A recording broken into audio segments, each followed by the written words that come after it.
Hello student, क्या हाल चाल। आशा है कि सभी स्वस्थ एवं तंदुरुस्त होंगे। तो हम फिर से हाजिर हैं एक और नया टॉपिक, एक और नई डिजीज लेकर के, टिटनस। आपने अपने पेरेंट्स को बोलते हुए देखा होगा, जब आपकी चोट लग जाती है और घाव बन जाता है, उस घाव के अंदर क्या है, मिट्टी भर जाती है, तो आपके पेरेंट्स बोलते हैं बेटा टिटनस का इंजेक्शन लगवा ले। या फिर किसी लोहे की चीज की आपके लग जाती है तो पेरेंट्स बोलते हैं बेटा टिटनस का इंजेक्शन लगवा ले। ये टिटनस क्या है, क्या इसके कॉज है, क्या साइन एंड सिम्टम्स देखने को मिलते हैं, क्या इसका ट्रीटमेंट होना चाहिए, क्या इसका प्रिवेंशन होना चाहिए, इस टॉपिक से रिलेटेड एग्जाम के अंदर किस तरीके के क्वेश्चन बनते हैं, ये ऐसे बहुत सारे आपके डाउट आज की क्लास के अंदर क्लियर होने वाले हैं। तो प्लीज वीडियो में लास्ट तक बने रहिए और वीडियो को लाइक एंड चैनल को सब्सक्राइब कर दीजिए। अगर फिर भी आपको कोई डाउट रहता है तो प्लीज कमेंट जरूर कर दीजिएगा। चलिए स्टार्ट करते हैं हम टिटनेस को। टिटनेस की बात करते हैं, सबसे पहले हम जानते हैं कि इसका अदर नेम क्या है। एग्जाम के अंदर क्वेश्चन बनता है कि बताइए other name of tetanus, tetanus का दूसरा नाम क्या है। तो टिटनेस का अदर नेम है लॉक जॉ डिजीज। क्या बोलते हैं इसे हम? लॉक जॉ डिजीज भी बोलते हैं, अल्सो नोन एज, ठीक है, समझ जाना, ये शॉर्ट में लिख दिया, also known as lockjaw disease. Lockjaw disease बोलते हैं इसे, लॉक जॉ डिजीज। ये लॉक जॉ डिजीज क्यों बोलते हैं मैं ये आपको बाद में बताऊंगा, ठीक है। इसे हम नेक्स्ट कंटिन्यू करते हैं, टिटनेस। अब हम इसके बताइए, एक और क्वेश्चन बनता है एग्जाम के अंदर, एग्जाम के अंदर पूछ लेता है टिटनेस कैसी डिजीज है, बैक्टीरियल डिजीज है या वायरल डिजीज है या प्रोटोजोअल डिजीज या फंगल डिजीज है। तो आपका आंसर रहेगा बैक्टीरियल डिजीज, क्योंकि ये टिटनेस जो होती है वो बैक्टीरिया के कारण होती है। उस बैक्टीरिया का नाम होता है क्लोस्ट्रिडियम टिटेनी। क्या नाम रहता है? Clostridium tetani. तो नेक्स्ट हम बात करते हैं पॉजिटिव एजेंट जो कि डिजीज को कॉज करता है। पॉजिटिव एजेंट, इसका पॉजिटिव एजेंट कौन होता है, यानी कि इस डिजीज को कॉज करने वाला कौन होता है? एक बैक्टीरिया होता है, उस बैक्टीरिया का नाम है क्लोस्ट्रिडियम टिटेनी। टिटेनी, ये इस बैक्टीरिया का नाम है। नेक्स्ट हम बात करते हैं इसके इंक्यूबेशन पीरियड की। इसका इंक्यूबेशन पीरियड क्या होता है? अगर आपको इंक्यूबेशन पीरियड नहीं पता है तो मेरी लास्ट वीडियो को आप देख सकते हो, मैंने उसमें बताया था कि इंक्यूबेशन पीरियड क्या होता है। Incubation period it is a time period between entry of disease agent and occurrence of first sign symptoms in a body, क्या कहलाता है? इंक्यूबेशन पीरियड कहलाता है। तो इसका इंक्यूबेशन पीरियड जो होता है 3 to 21 डेज, 3 to 21 डेज इसका इंक्यूबेशन पीरियड होता है। नेक्स्ट हम बात कर लेते हैं इसका कि स्प्रेड कैसे होती है, ये बीमारी जो टिटनेस है वो स्प्रेड कैसे होती है। तो स्प्रेड की बात कर लेते हैं, स्प्रेड कैसी, फैलते कैसी है, ठीक है। Spread, spread by, spread by, ठीक है, फैलते कैसी है। तो हम बात करते हैं कुछ एनिमल्स होते हैं, कुछ एनिमल्स की जो स्मॉल इंटेस्टाइन होती है, उन स्मॉल इंटेस्टाइन के अंदर ये बैक्टीरिया पाया जाता है क्लोस्ट्रिडियम टिटेनी।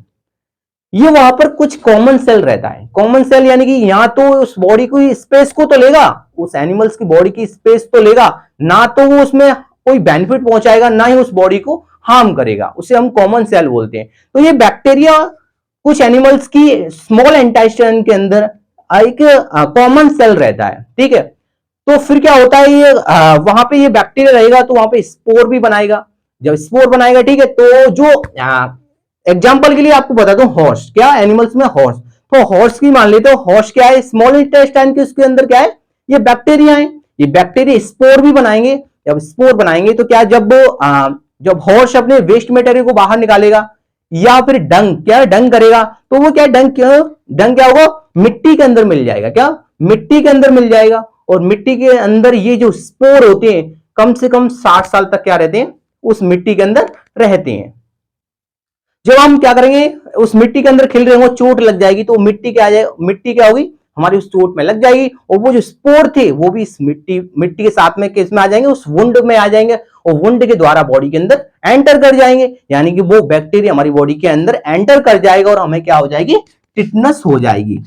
क्या हो जाएगी? टिटनस हो जाएगी। देखिए, bacteria lives in small intestine,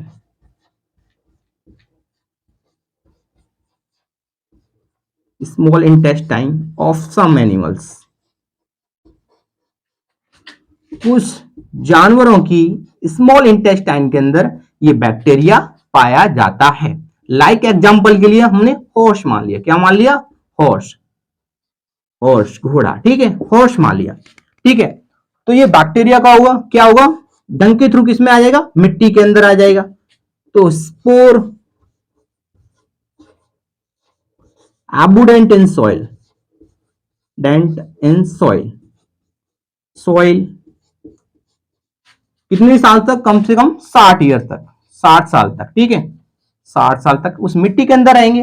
अब हमारे या फिर किसी क्या बन जाता है, चोट वगैरह लग जाती है, कभी भी लग जाती है, घाव बन जाता है, हम उस मिट्टी में खिल रहे हैं, वो मिट्टी उस घाव में लग गई, तो घाव के साथ में क्या लग गया? वो स्पोर थे जो उस बैक्टीरिया को, वो भी चले जाएंगे और एंटर कर जाएगा वो बैक्टीरिया हमारी बॉडी के अंदर, किसके द्वारा? वुंड के द्वारा, घाव के द्वारा, और हमें क्या हो जाएगी? टिटनस हो जाएगी। क्या हो जाएगी? टिटनस हो जाएगी। तो एंटर इन बॉडी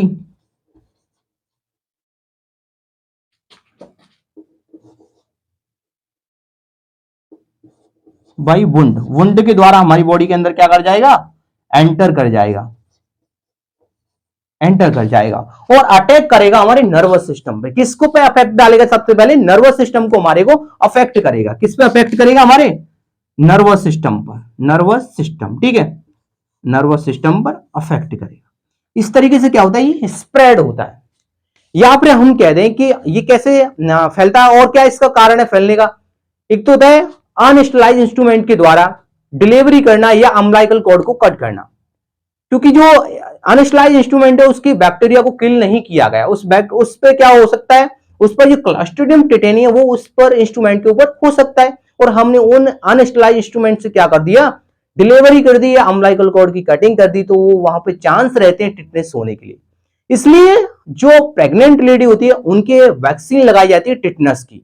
कब लगाई जाती है? ये फर्स्ट एंड सेकंड ट्राइमेस्टर पर लगाई जाती है।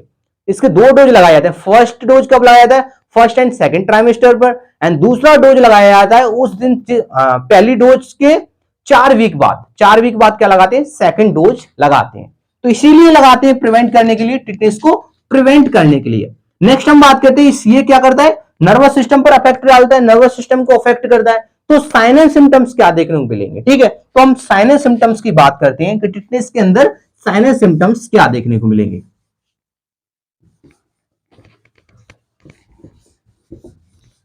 साइन एंड सिम्टम्स की बात करते हैं।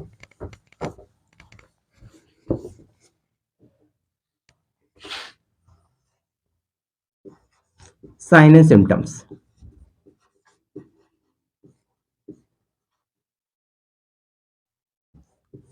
इसमें क्या देखने को मिलेगा? मसल्स स्पाज्म देखने को मिलेगा, muscles spasm,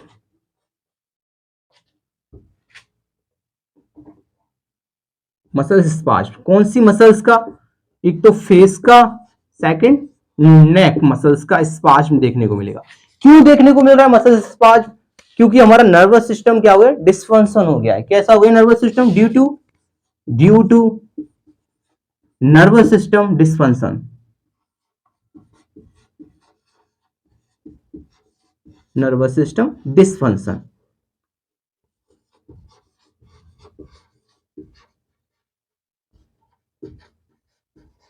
nervous system dysfunction. क्यों मसल स्पाज्म देखने को मिल रहा है? Due to nervous system dysfunction, क्योंकि जो ये बैक्टीरिया होता है वो नर्वस सिस्टम को क्या करता है? अफेक्ट डालता है नर्वस सिस्टम पर। मसल स्पाज्म होगा तो क्या देखने को मिलेगा? लॉक जॉ देखने को मिलेगा, लॉक जॉ। ये आ गया साइन सिम्टम्स लॉक जॉ। अब इस लॉक जॉ का मतलब क्या रहता है? जॉ का मीन्स होता है जबड़ा, और लॉक माने बंद होना, जबड़े का बंद होना। जबड़ा बंद क्यों रहा है? क्यों बंद हो रहा है जबड़ा? जबड़ा बिल्कुल भी मूवमेंट नहीं कर पाता, बिल्कुल लॉक हो जाता है, बंद हो जाता है। क्यों हो जाता है? मसल्स स्पाज्म हो रहा है फेस का और नेक का, इस वजह से क्या हो जाता है? जबड़ा हमारा लॉक हो जाता है, उसे हम लॉक जॉ बोलते हैं। इसलिए हम इस डिजीज को लॉक जॉ डिजीज भी बोलते हैं। नेक्स्ट हम बात करते हैं और क्या देखने को मिलता है? ओपिस्टोटोनस। क्या?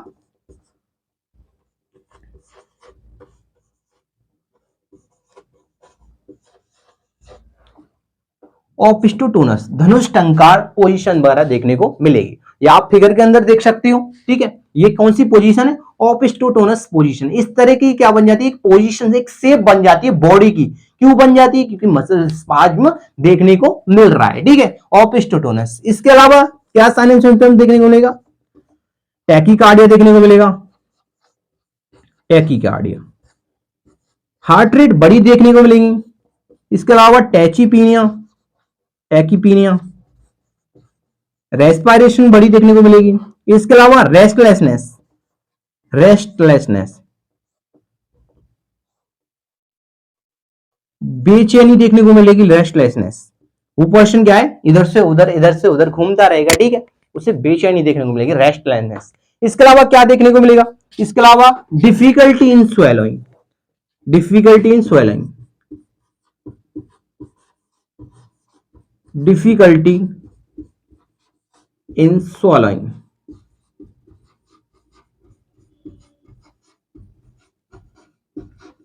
swallowing, कुछ निगलने में क्या होगी? डिफिकल्टी होगी। क्यों? क्योंकि वही मसल्स स्पाज्म देखने को मिल रहा है पूरी बॉडी के अंदर, डिफिकल्टी इन swallowing। और क्या देखने को मिले? फोटोफोबिया, फोटोफोबिया, ऐसे पर्सन को जिसे टिटनेस हो गया है उसे लाइट से डर लगने लगेगा। मैं आपको बता चुका हूं, फोबिया मीन्स होता है, फोबिया माने डर, ठीक है, फोटो माने लाइट, यानी लाइट से डर लगता है। ऐसे पेशेंट को अंधेरे वाले कमरे में रखा जाता है, ठीक है, लाइट से दूर रखा जाता है, क्योंकि इसमें क्या देखने को मिलता है? फोटोफोबिया देखने को मिलता है, यानी कि लाइट से डर देखने को मिलता है। ये हमने बात कर ली साइनस सिम्टम्स की। अब हम बात कर लेते हैं इसका ट्रीटमेंट क्या ना हो चाहिए। अगर किसी को क्या होगी, टिटनेस होगी, तो इसका ट्रीटमेंट क्या होना चाहिए? ट्रीटमेंट की हम बात कर लेते हैं। ट्रीटमेंट क्या रहना चाहिए? इसके ट्रीटमेंट की बात कर लेते हैं। इसकी ट्रीटमेंट की बात करते हैं। इसका ट्रीटमेंट क्या होना चाहिए? Surgical removal of wound. क्या? Surgical removal of wound.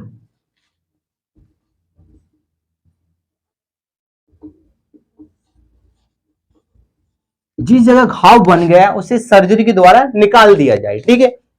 Next क्या रहना चाहिए? और क्या रहना चाहिए इसका सर्जिकल ट्रीटमेंट? टीआईजी, यानी टिटनेस इम्यूनोग्लोबिन। क्या? इम्यूनोग्लोबिन। इम्यूनोग्लोबिन क्या होती है? एक तरह की एंटीबॉडी होती है। एंटीबॉडी क्या है? एंटीबॉडी एज ए आर्मी, हमारी बॉडी की क्या है? आर्मी है, सेना है। एंटीजन आप जानते हो एंटीजन क्या होता है? एंटीजन एक तरह का शत्रु होता है। कोई फॉरिन पार्टिकल हो, कोई बैक्टीरिया हो सकता है, वायरस हो सकता है, फंगस हो सकता है, यानी कि कोई फॉरिन पार्टिकल हमारी बॉडी के अंदर एंटर कर जाए और स्टिमुलेट कर दे हमारे नर्वस सिस्टम को, उसे हम एंटीजन बोलते हैं। यानी कि वो हमारी बॉडी को हार्म करेगा। क्या करेगा? हार्म करेगा। एक तरह का शत्रु हो गया। उस शत्रु से लड़ने के लिए क्या चाहिए? हमें सेना चाहिए। यानी कि कौन चाहिए? एंटीबॉडी। हमारी एंटीबॉडी क्या है? हमारी बॉडी की एक तरह की सेना है। तो आईजी, इम्यूनोग्लोबिन को शॉर्ट में क्या लिखते हैं हम? आईजी लिखते हैं। क्या लिखते हैं? आईजी लिखते हैं शॉर्ट में। तो इम्यूनोग्लोबिन क्या? एंटीबॉडी, ठीक है। इसको क्या करेंगे? टिटनेस की एंटीबॉडी प्रोवाइड करेंगे, ठीक है। अब हम बात करते हैं इसका प्रिवेंशन क्या होना चाहिए। इसका प्रिवेंशन की बात कर लेते हैं। तो इसकी प्रिवेंशन की बात करें तो हम इसमें प्रिवेंशन में क्या, टीटी की वैक्सीन दे सकते हैं, टीटी की वैक्सीन या टीटी के इंजेक्शन बोल दे, टीटी वैक्सीन। इसके अलावा डीपीटी वैक्सीन। ये क्या है? इसके प्रिवेंशन है, ठीक है। तो आज के लिए बस इतना ही। अगर आपको वीडियो अच्छी लगी हो तो वीडियो को लाइक कर देना, चैनल को सब्सक्राइब कर देना। आशा है कि आपको अच्छे से सब कुछ समझ में आया हुआ। तो आज के लिए बस इतना ही। राधे राधे, राम राम।